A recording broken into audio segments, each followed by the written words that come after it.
Jubilito TV Official. So yun. Inyo, what's up mga kabagis? This is Jubilito TV Official at eto na naman pumuli ang isang edisyon ng ating reaction video mga kalingap at kabagis, no?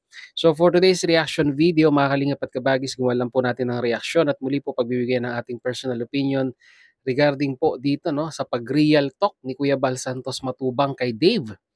And at the same time, yung mga panawagan niya na rin po at real talk niya na rin po, no, sa mga wakwak na mga sponsors, di lamang po sa Tekram community, bagkos sa Kalingap community na rin po, no, mga Kalingap at kabagis, no, at mga katekram natin dyan.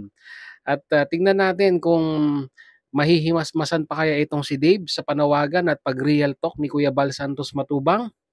Eto po, no, wag na po natin patagalin. Panoorin po natin si Kuya Bal Santos Matubang. So narito po 'yon mga kalingap, mga kabagis, mga katekram natin. Narito po 'yon. Ito po mga kaibigan, bilang nakakilala po kay Dave sa social media. Madalas sa atin po ay nakilala po ito, sila Tekram, lahat sila Dave, through this platform po ng social media. Kasi binablog po baga yan. Ano? So nakilala natin sila mula pa ng nakita ni Dave o ni Tekram, si Dave doon sa Divisoria nagbubuhat. Balikan nyo kasi yung mga nakaraan. Huwag yung alam mo maraming ganitong beneficiaries na natulungan po ng vlogger, natulungan po ng charity vlogger po, after nung matulungan, abay lumaki na ang ulo. Nalimutan na po yung mga nakaraan sa buhay niya kung saan siya nagsimula. Di ba? Maraming ganun talagang ganyan po ang utak ng mga kargador. Di maiwasan yan. Pagka ganyan po talaga na laking kanto, pagka natulungan po, abay, bandang huli po, ikaw na ang aahasin yan. Ikaw na po ang aawayin yan. Parang si Daisy. Dati, good vibes, kasama ni Tekram. Sa mga plano, lahat, di ba? Magkasangga, magkakampi. Ahas na po. Ahas, anakunda. Ngayon, mga kaibigan, inaaway na si Tekram. Kinakaaway na. Pinapahiya na po sa social media. Inaaway na. Anakunda nga po ahas. Ahas. Ang hirap po magsabi kay Dave na ahas kasi abay, Bible reader ito Bible reader po. Bible reader. Akala mo nga, pastor ito. Di ba? Alam mo din, sa totoo lang, may planong maganda si Tatay Tekram sa'yo. May planong maganda. At ang Diyos mayroong plano sa'yo. Bakit ka nagpakampi sa mga demonyo? Bakit ka nagpakampi sa mga demonyo?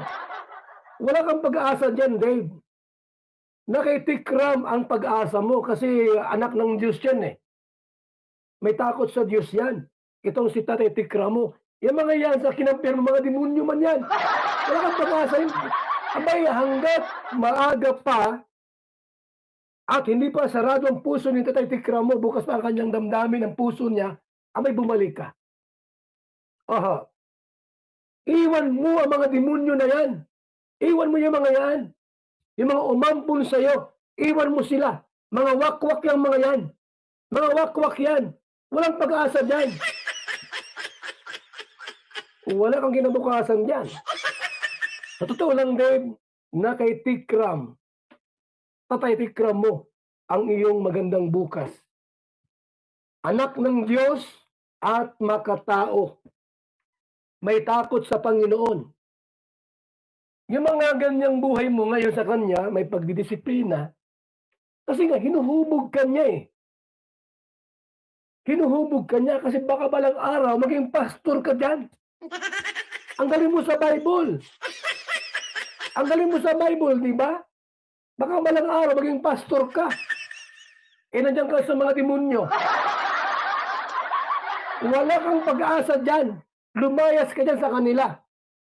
Sa mga wakwak na yan, umalis ka dyan. Sapagkat yan ang sisikil sa buhay mo. Nakaitikram ang buhay at pag-asa mo. Sapagkat anak ng Diyos yan. May takot sa Diyos yan.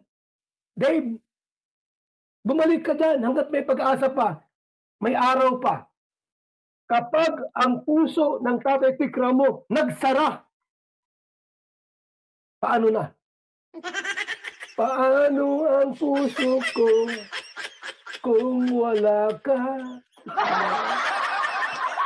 Alam niyo po mga kaibigan, mga kalinga, mga katikram, sa totoo lang po, si Dave, talagang no? Mukhang pastor talaga ito ay. Sabi ko, wala pa ito sa edad. 17 pa lang, pero pag kumilos po, sa mga buhok pa lang ay akala mo ay ministro ng iglesia. Talaga, nakatamada yung buhok niya. Malayo ang mararating mo. Dave, makinig ka sa akin. Bilang Tito Balmo, or bilang Lolo Balmo, or tatay mo, bumalik ka kay Tatay Tikram mo. Iwan mo yung mga demonyo na yan. Iwan mo sila sa mga wakwak sa paligid mo. Dadami yan, yung mga yan. Ang daming wakwak ngayon sa Pilipinas. May mga taga-ibang bansa pa na mga wakwak. Wawakwakin ka niya mga yan. Marami sila mga wakwak, baka di mo sila kilala. Si Michelle Japina. Ay, wakwak ba yun? Ay, di pala. Sorry po. Akala ko wakwak si Michelle. Hindi pala wakwak yun. Sabi ni Barat Bagsik, wakwak daw si Michelle Japina.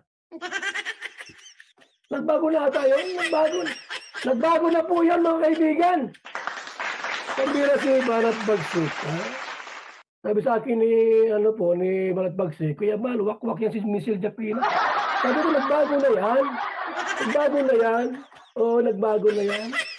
Ang mga wakwak, yan, sila Joel Salcido. Mga wakwak talaga yan. Joel Salcido. Sino pa mga wakwak dito? Rowiname, mga wakwak yan. Reyna's Community. Mga wakwak talaga yung mga yan. Oo. Huwag kang lumapit at dumulog sa kanila. Pag napakilala sa'yo, Dave, ako si Joel Salcido mo, yung tito mo. Abi, tumakbo ka. Umiwas ka dyan mga yan. Wakwak yan. Pag si Rowiname ay nagpakilala sa'yo, Dave, ako ang tita Rowiname mo. Abay, tumakbo ka. Tumakbo ka, mga wakwak yan, mga yan. Kawawa buhay mo dyan. Tandaan mo, Dave. Hanggat ang puso ni Tatay Tikram mo bukas pa, Dave, bumalik ka. Yung nanay mong isa rin, alam mo, Apon, sa totoo lang, hinalap ka ni Tikram para masumpungan mo anak mo. Wala kang utang na loob. Para ka rin si Melanie. Walang utang na loob. Hinalap ka ni Tikram para makita mo anak mo. Kasi tinapon yung anak nyo, tinapon yung anak ninyo. Tinapon nyo, pinabayaan ninyo. Ngayon, naayos na ang lahat.